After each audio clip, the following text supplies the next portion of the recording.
দেখতে হবে, নয়তো পস্তাতে হবে 1 বছর টানা। আপনার কল্পনার যেখানে শেষ, আমাদের ভাবনার সেখান থেকে শুরু। এবছর সন্তোষ মিত্র স্কোয়ারের লাইটিং শোয়ের কী ঝলক হতে চলেছে, আর দুর্গা প্রতিমা বা কবেই প্যান্ডেলে আসছে, সেই সকল তথ্য নিয়ে চলে এসেছি আজকের এই ভিডিওতে। আর ভিডিওটা কেমন লাগলো কমেন্ট করে অবশ্যই জানাবেন। তাই আর দেরি না করে ভিডিওটা শুরু করা যাক। নমস্কার বন্ধুরা, আবারও চলে এসেছি সন্তোষ মিত্র স্কোয়ারের প্রাঙ্গণে। আর সন্তোষ মিত্র স্কোয়ার মানেই দুর্গাপুজোতে লাইটিংয়ের চমক। প্রত্যেক বছরই এখানে নতুন নতুন লাইটিংয়ের চমক দেখতে পাই। 2022-এ দিল্লির লালকেল্লা, 2023-এ রাম মন্দির, আর 2024-এ লাস ভেগাসের স্পিয়ার। আর এবছর হতে চলেছে অপারেশন সিন্দুর। তো চলো প্যান্ডেলের ভিতরে গিয়ে দেখে নিই কতটা কাজ এগিয়ে গেছে। তো আমরা এখন প্রবেশ করছি প্যান্ডেলের ভিতরে। তো তোমরা যখন এন্ট্রান্সে ঢুকবে, তোমাদের মনে হবে তোমরা যেন কোনো একটা গুহার মধ্যে প্রবেশ করে গেছো। আর এই এন্ট্রান্সটা অন্য বছরের তুলনায় এবছর আরো বড় করা হয়েছে। আর দেখতে পাচ্ছ কত সুন্দর দেখতে লাগছে। তো আমরা এখন প্রবেশ করেছি প্যান্ডেলের ভিতরে, আর তোমরা দেখতে পাচ্ছ কাজ কতটা এগিয়ে গেছে। প্যান্ডেলের ভিতরে তোমরা দেখতে পাবে বিভিন্ন নারীর মূর্তি, আর এটা পুরো প্যান্ডেল জুড়েই আছে। এবছরের প্রবেশ পথ অন্য বছরের তুলনায় অনেকটা বড় করা হয়েছে, আর প্যান্ডেলের পুরো কাজটাই ফাইবার কাস্টিং দিয়ে তৈরি করা হয়েছে। আর প্রতি বছরের মতো ঠিক এবছরও এখানেই মা দুর্গার মূর্তিটা থাকবে। আর এবছর 14 তারিখে রবিবার মা আসতে চলেছে সন্তোষ মিত্র স্কোয়ারের প্যান্ডেলে।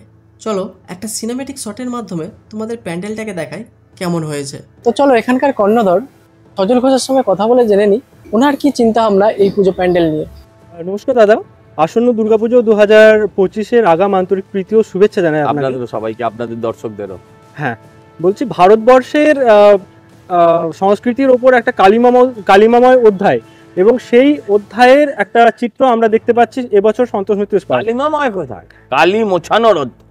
হ্যাঁ, মানে তারপরের যে অধ্যায়টা সেটা আপনারা তুলে ধরছেন এবছর আপনাদের এই পুজোর মাধ্যমে।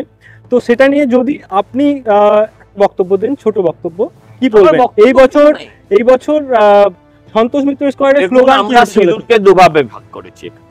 একটা হচ্ছে ট্র্যাডিশনাল সিঁদুর, মানে যেটা আমার মা স্ত্রীর গৌরবের, আনন্দের, তাদের সোহাগের সিঁদুর, ঈশ্বরের পুজোর সিঁদুর, আমাদের সনাতনীদের রেসপেক্টের যে শ্রদ্ধার যে সিঁদুর, সেটা আছে ভেতরে। আর বাইরেটা হচ্ছে অপারেশন সিঁদুর। ওই সিঁদুরে হাত দিলে কি অবস্থা যে হবে তাদের, সেটার নাম হচ্ছে অপারেশন সিঁদুর। সেটা দেখান। আচ্ছা, এই বছর আপনাদের স্লোগান কি হবে তাহলে? আমাদের স্লোগান সব সময় এক, আমরা প্রতিদিন স্লোগান পাল্টাই। আচ্ছা, আমাদের স্লোগান হচ্ছে দেখতে হবে, নয়তো পস্তাতে হবে 1 বছর টানা। আপনার কল্পনার যেখানে শেষ, আমাদের ভাবনার সেখান থেকে শুরু। এবছর পুরো প্যান্ডেল জুড়ে প্রজেক্টর লাইটিংয়ের মাধ্যমে অপারেশন সিন্দুর বিষয়টিকে তুলে ধরা হবে। আচ্ছা, প্রতি বছর আমরা দেখি মাঠের মধ্যে সীমাবদ্ধ থাকে প্যান্ডেলটা, এবছর মাঠ ছাড়িয়ে পার্ক দ্বিগুণ 3 গুণ বেশি হয়ে গেছে। এটার বিষয়ে যদি আপনারা বলেন। কি বলবো, আমাদের ভারতবর্ষ পাকিস্তানের যে যুদ্ধ হয়েছিল সেটা সামান্য কিছু একটা ছোটখাটো পাহাড়ের মধ্যে হয়নি, এটা অনেক বিস্তারিত বড় পাহাড়ের মধ্যেই হয়েছিল, যেখানে জঙ্গি ঘাঁটি ছিল, সব কিছুই ছিল, যা কিছু ছিল যাবতীয় উপকরণগুলো এর মধ্যে তুলে ধরা হবে। খুব আকর্ষণীয় হবে, সবার দেখতে ভালো লাগবে। আশা করা যায় ভারতবর্ষের মধ্যে 1 নম্বরে থাকতে পারবে। এবছর কত মানুষের ভিড় আসছে আপনারা? ভিড় তো এখানে প্রচণ্ড হয়ে থাকে, সর্বসর্বা সবসময় হয়ে থাকে, প্রতি বছরের ন্যায়। প্রশাসন থেকে অনেকবার এদের আটকা করে, বন্ধও করে দেয়, আবার চালু হয়, এইভাবে এদের চলে। আর প্যান্ডেলের উপরে যে কাজগুলো হচ্ছে ওগুলো কি পাহাড় পর্বত এরকম কিছু দেখানো হবে? হ্যাঁ, পাহাড় পর্বত দেখানো হবে। হ্যাঁ, সবকিছুই ফাইবারে হবে। বিগত কয়েক বছর ধরে যে আমরা লাইটিং শো দেখি, যেটা আর কোথাও দেখা যায় না, এবছরও ওটা থাকবে বা আরো উন্নত মানের থাকবে।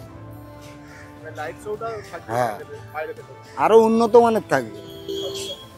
এবছর আমরা দেখতে পাচ্ছি এখানে অপারেশন সিন্দুর নিয়ে থিম হচ্ছে। হ্যাঁ, তো মানুষকে কতটা অনুপ্রাণিত করবে বা ভারতবাসীদের কতটা দেশপ্রেমে আরো আশা করি ভারতবর্ষের মানুষের অন্তরে তো এমনিও অপারেশন সিঁদুর জেগে আছে, সেটা আরো সচেতন হয়ে যাবে। গভীরভাবে সচেতন হয়ে যাবে। আর আপনি দর্শকদের জন্য মানে কি মেসেজ দিতে চাইবেন? দর্শককে বলবো, দর্শক আসুক, এখানে আনন্দ পাবে বেশি।